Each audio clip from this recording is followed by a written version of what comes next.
So hello dear students, welcome back to this session of ICT Virtual Classroom. ICT Virtual Classroom के इस session में आप सभी का एक बार फिर से स्वागत करते हैं। आज की क्लास में बात करने जा रहे हैं क्लास 8th साइंस चैप्टर 2 के ऊपर, कक्षा 8 विषय विज्ञान और चैप्टर 2 के ऊपर।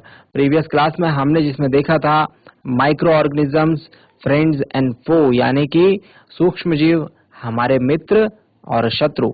अपनी पिछली क्लासेस में हमने सूक्ष्म जीवों के बारे में पढ़ा था, ये क्या होते हैं, इनके क्या क्या गुण होते हैं।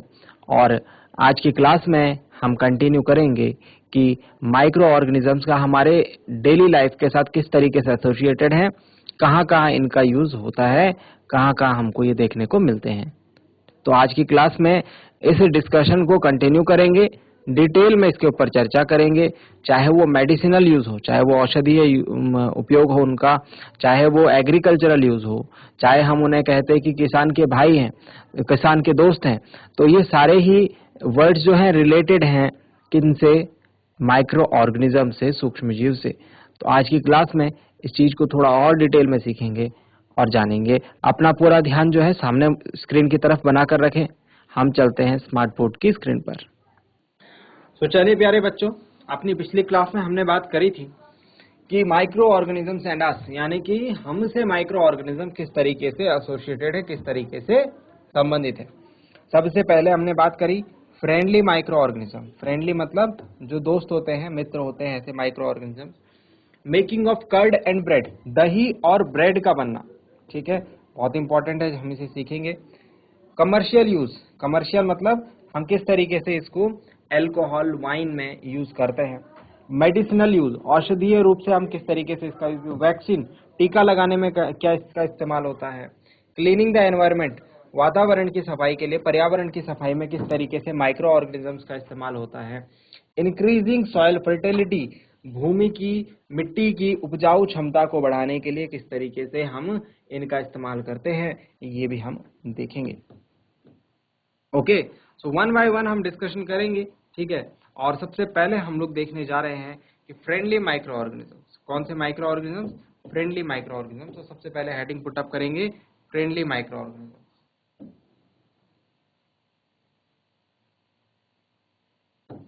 चलिए, फ्रेंडली माइक्रो ऑर्गेनिज्म। चलिए, तो फ्रेंडली माइक्रो ऑर्गेनिजम्स की बात करें, कौन कौन से माइक्रो ऑर्गेनिजम्स हमारे दोस्त होते हैं, इनके ऊपर अगर बात करें, सबसे पहले मैं आपको बताना चाहूंगा कि माइक्रो ऑर्गेनिजम्स जो सूक्ष्म जीव हैं, ये माइक्रो ऑर्गेनिजम्स आर, आप लिख सकते हैं मेरे साथ, micro organisms are used in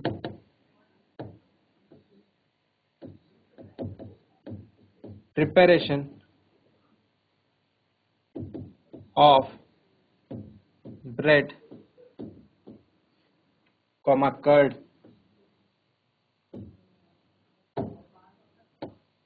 bread, curd and cake. आप केक खाते हैं, आप ब्रेड खाते हैं, आप दही खाते हैं, कर्ड खाते हैं, इनको बनाने में सूक्ष्म जीवों का यूज होता है, माइक्रो ऑर्गेनिजम्स का यूज होता है। इसके अलावा अगर बात करें ऑर्गेनिक वेस्टेज, ऑर्गेनिक वेस्ट जो होता है, जैसे हम बात करें वेजिटेबल पील्स, सब्जी के छिलके, है ना, कॉमा रिमेन्स ऑफ एनिमल्स, जीवों के अवशेष, एटसेट्रा, इनको क्या कहते हैं? ऑर्गेनिक वेस्ट कहते हैं, जैविक कूड़ा कहते हैं। किसको कहते हैं जैविक कूड़ा? जो सब्जियों का छिलका होता है, जानवरों के अवशेष जो होते हैं, उनको क्या कहते हैं? Organic waste.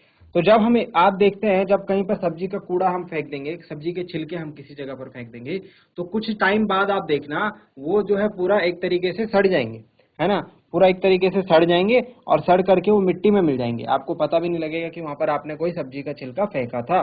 तो ये ऑर्गेनिक वेस्ट जो है, ये ऑर्गेनिक वेस्ट को हम क्या करते हैं? Are broken down into harmless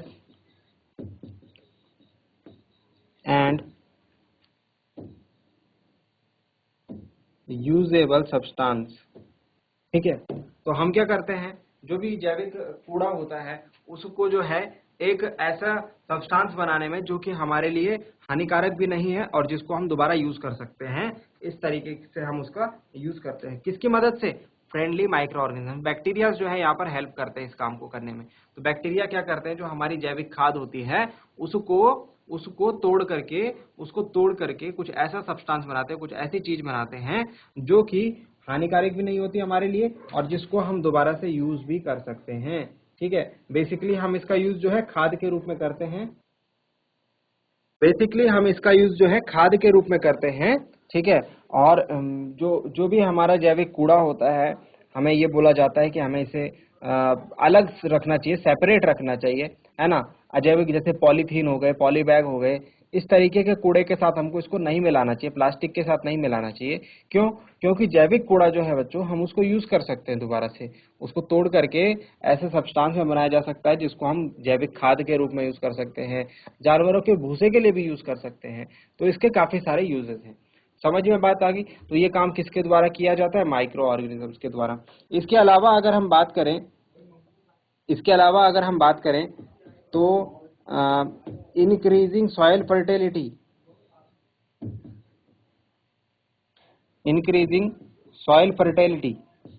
भूमि की उपजाऊ क्षमता बढ़ाने के लिए इनका यूज करते हैं। बाय फिक्सिंग नाइट्रोजन की मात्रा को जो है ये कंट्रोल करते हैं। ठीक है, तो नाइट्रोजन मैंने आपको बताया था जब हम पिछला चैप्टर पढ़ रहे थे, जिसमें हमने चैप्टर 1 में पढ़ा था क्रॉप प्रोडक्शन एंड मैनेजमेंट।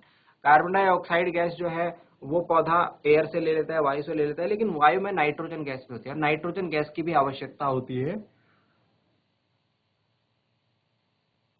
एक प्लांट की ग्रोथ के लिए। बट ये नाइट्रोजन पौधा जो है एटमॉस्फेयर से नहीं ले पाता, तो इसके लिए पौधे के लिए जो नाइट्रोजन आपूर्ति का काम करता है यहाँ पर, वो भी एक माइक्रो ऑर्गेनिज्म करता है। तो बात समझ रहे हैं? तो जो फर्टिलिटी है, जो उपजाऊ क्षमता है, वो बढ़ाने का काम भी यहाँ पर कौन कर रहा है? ये वो बढ़ाने का काम भी यहाँ पर माइक्रो ऑर्गेनिज्म कर रहे हैं। तो इस तरीके से हम कह सकते हैं कि हमारी जो डेली लाइफ के इतने सारे जो फैक्टर्स हैं, है ना, इसमें माइक्रो ऑर्गेनिज्म जो है हमारी बहुत हेल्प कर रहा है। इसीलिए हम इसको फ्रेंडली माइक्रो ऑर्गेनिज्म यानी कि मैत्री सूक्ष्मजीव कहते हैं। बात समझ में आ गई होगी। अब देखते हैं, मैंने आपसे बोला कर्ड और ब्रेड बनाने में, है ना, दही और ब्रेड बनाने में हम माइक्रो ऑर्गेनिजम्स का यूज देखते हैं। तो इस बात को समझते हैं कि किस तरीके से हम जो है यूज करते हैं दही और ब्रेड बनाने में, केक बनाने में माइक्रो ऑर्गेनिजम्स का। तो हेडिंग पुट अप करेंगे making of curd and bread.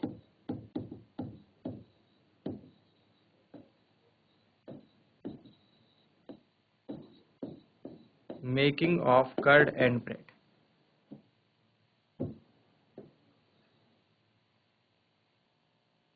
चलिए अब बात करते हैं making of curd and bread, यानी कि दही और ब्रेड का बनना।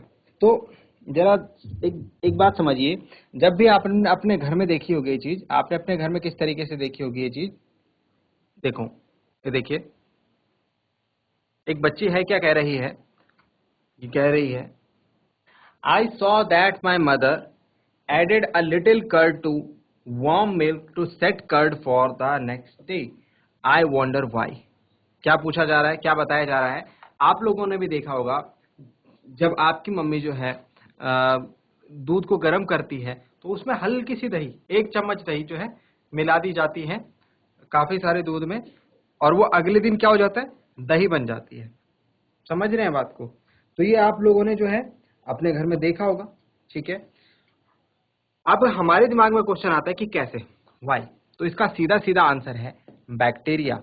बैक्टीरिया जो कि क्या है? एक माइक्रो ऑर्गेनिज्म है। तो ये दूध को दही बनाने का काम कौन कर रहा है? एक बैक्टीरिया कर रहा है। समझ रहे हैं बात को आप? और बैक्टीरिया क्या है? एक माइक्रो ऑर्गेनिज्म। तो सूक्ष्म जीव क्या करता है? दूध को दही बनाने का काम करता है। अब इसके बारे में लिखते हैं, समझते हैं क्या क्या बातें हैं। Making of curd and bread, सबसे पहले लिखें द बैक्टीरियम। क्या नाम है इस बैक्टीरियम का? द बैक्टीरियम, जिसका नाम है लैक्टोबैसिलस। नाम जरूर याद रखेंगे बच्चों, नाम को जरूर याद रखना है, लैक्टोबैसिलस, वेरी वेरी इंपॉर्टेंट। किस बैक्टीरिया की बात कर रहे हैं यहां पर? लैक्टोबैसिलस, याद हो जाएगा, लैक्टोबैसिलस। लैक्टोबैसिलस जो है यही क्या करता है, यही दूध से दही बनाने की जो प्रक्रिया है उसको चालू करता है, प्रमोट्स द फॉर्मेशन ऑफ।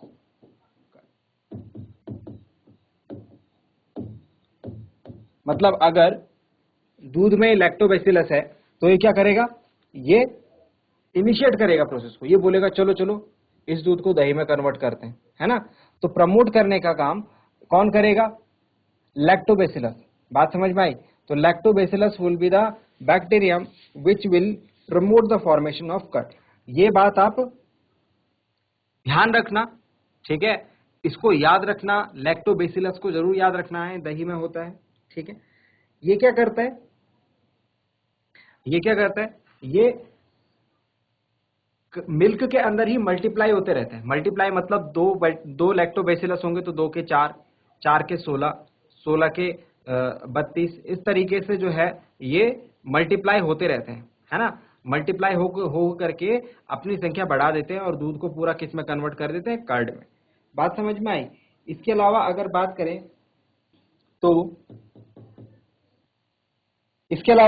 करें तो बैक्टीरिया जो है, जिस तरीके से दूध से दही बनता है इसी तरीके से bacteria are also involved in making of, और किन किन चीजों के बनने में इनका योगदान रहता है? तो जैसे चीज हो गया, पनीर हो गया, पनीर बैक्टीरिया बनाते हैं, ठीक है। पिकल्स हो गया, अचार, और काफी सारे हमारे जो फूड आइटम्स हैं, जो खाने की चीजें हैं, ये सूक्ष्मजीव बनाते हैं। आप ये बात समझ पाएंगे?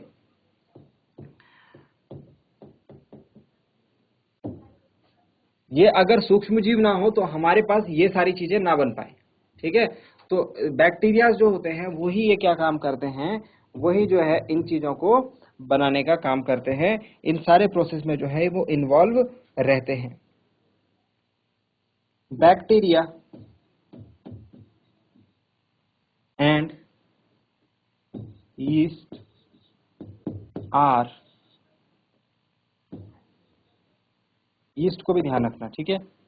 बैक्टीरिया, ये सारे माइक्रो ऑर्गेनिजम्स हैं, जो मैं यहाँ पर नई नई चीजें लिख रहा हूँ ये सारे माइक्रो ऑर्गेनिजम्स हैं। यीस्ट भी क्या है? यीस्ट भी एक माइक्रो ऑर्गेनिज्म है। Yeast are also helpful for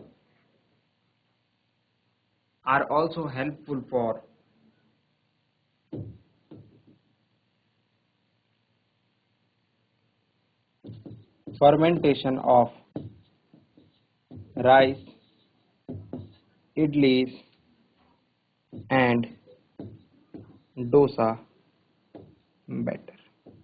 idli और डोसा अगर आपने खाया है, इडली और डोसा अगर आपने खाया है या फिर सुना है, तो वहां पर बैक्टीरिया और यीस्ट जो है वो यूजफुल रहते हैं उनको बनाने में, ठीक है। अब आपको छोटा सा एक एग्जांपल दे करके, एक एक्टिविटी देख करके इस बात को समझाते हैं कि क्या होता है यहाँ पर एक्चुअली। देखेंगे, टेक ½ kg फ्लोर, आटा और मैदा, आधा किलो आटा या मैदा लो, ठीक है। Add some sugar and mix with warm water, उसमें थोड़ा सा चीनी मिलाओ, उसमें थोड़ा सा आप चीनी मिलाइए। आधा किलो आटा लेना है या मैदा लेना है, उसमें थोड़ा चीनी मिलाए और उसको गर्म पानी के साथ मिला देना है, ठीक है। Add a small amount of yeast powder, yeast powder मिलता है आपको मार्केट में, ठीक है। यीस्ट पाउडर को आपको उसमें मिलाना है, ठीक है। एंड नीड टू, उसके बाद उसको गूंदना है। मेक अ सॉफ्ट डॉ, सॉफ्ट डॉ मतलब उसका एक गोला बना देना है, ठीक है। तो क्या बात हुई, आधा किलो आटा लिया, ठीक है, उसमें थोड़ा चीनी मिलाई, गर्म पानी के साथ मिलाया, उसमें थोड़ा सा ईस्ट पाउडर मिलाया और उसको जो है गोला बना दिया। What do you observe after 2 hours? Did you find the dough rising? अब 2 घंटे बाद देखना है, तो 2 घंटे बाद आपको क्या दिखेगा मैं बता देता हूं, फिलहाल आप करके भी देखना इसे। ये है, ये रखा है आपने मैदा जो है यीस्ट पाउडर के साथ, ठीक है, ये रखा है आपने मैदा यीस्ट पाउडर के साथ। तो अभी ये ऐसा दिख रहा है आपको जब आप इसको गूंद के छोड़ देंगे। अब 2 घंटे बाद देखेंगे आप तो ये आपको इस तरीके से इसका लेवल बढ़ा हुआ दिखेगा, ये आपको बढ़ा हुआ दिखेगा रेज्ड मैदा।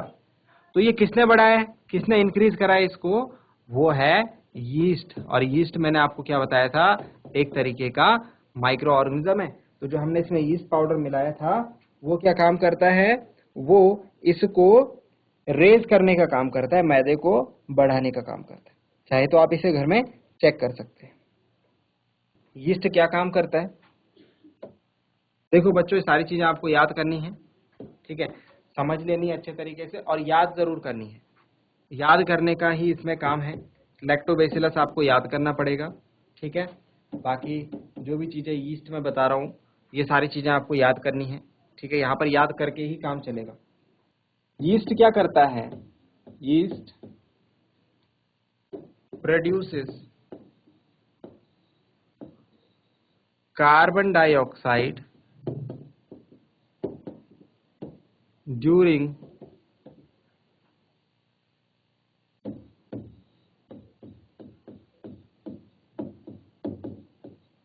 रेस्पिरेशन। यीस्ट क्या करता है, यीस्ट क्या है, एक लिविंग ऑर्गेनिज्म है, माइक्रो ऑर्गेनिज्म है। तो ये भी क्या करता है, रेस्पिरेशन, सांस लेता छोड़ता है।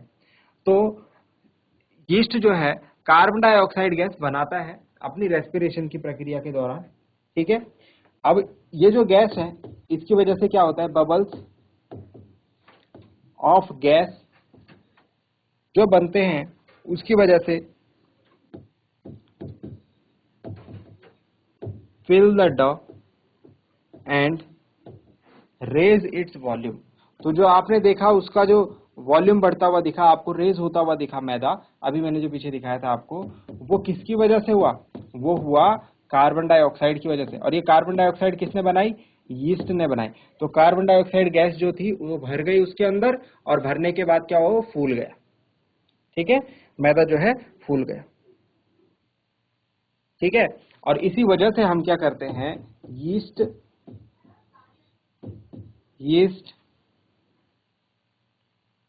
इज यूज्ड इन, यीस्ट का हम सबसे ज्यादा यूज देखते हैं बेकिंग इंडस्ट्रीज में, बेकिंग इंडस्ट्री में। बेकिंग इंडस्ट्री में क्या क्या बनता है, इन मेकिंग ऑफ, क्या बनाने में, इन मेकिंग ऑफ ब्रेड, ब्रेड बना लो, चाहे केक बना लो, एटसेट्रा। ये सारी चीजें बनाने में बेकिंग इंडस्ट्री में हम यीस्ट का प्रयोग करते हैं। नोट डाउन करेंगे बच्चों। चलिए इसके बाद हम बात करते हैं commercial use of micro organism. इसके बाद हम बात करते हैं commercial use of micro organism की, यानी इसका व्यावसायिक प्रयोग।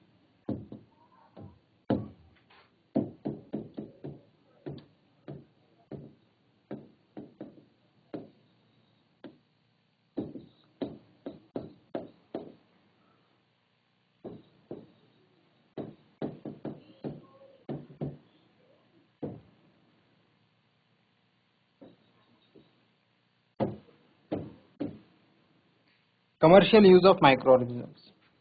तो सीधी सी बात है,